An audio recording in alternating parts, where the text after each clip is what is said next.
Good morning, everyone. And here's what I made for Valentine's Day and also birthdays this month, guys. Wishing my brother-in-law in the Philippines happy birthday, Ernest. And also to our eldest sister in heaven. Happy birthday, Manang Helen. And to all of you guys that are celebrating your birthdays, wishing you all a very happy birthday.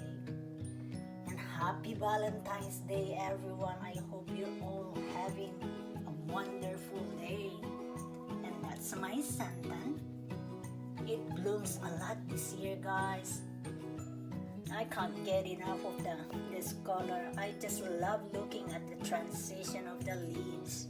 This, I'm not sure what it's called. It's a fruit.